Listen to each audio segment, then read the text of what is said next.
Good evening. My name is Victoria Uzu, and I will be presenting our Public Health Sciences and Methods research study.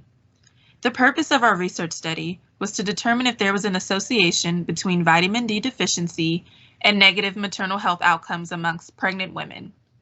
We believe that this was a very important research topic, as many pregnant women often need higher levels of vitamin D to support their growing fetus, yet many of them still suffer from vitamin D deficiency at higher rates.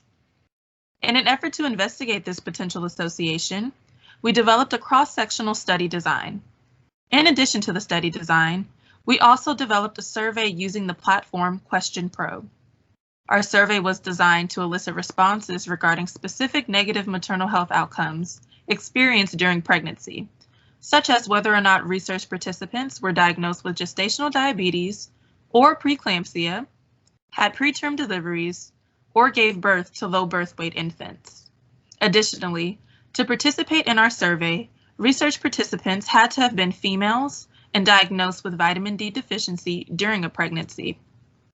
There were 13 participants who successfully completed our research survey. The responses of the participants was sufficient enough to provide us with enough data needed for our analysis. We were able to collect both descriptive and comparative statistics. With regards to comparative statistics, we were able to successfully run frequency and chi-square tests. Some of our key findings included a 7.03 pound mean birth weight for the participants' infants, and there was a correlation between gestational diabetes and race amongst pregnant women. Upon interpretation of our data and results, we were able to conclude that our hypothesis was null, as our data failed to show any significant association between vitamin D deficiency and negative maternal health outcomes. However, our data did prove that the African American participants experienced gestational diabetes at higher rates than other participants. Therefore, there may be evidence of racial disparities. However, it is also important to acknowledge that this interpretation may be in part due to our small sample size.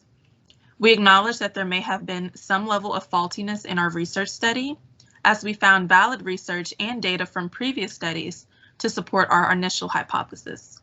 However, the purpose and overall goal of our research study still remains true.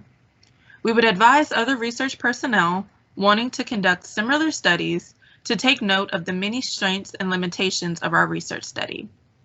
This concludes our research study presentation. Thank you so much and have a wonderful evening.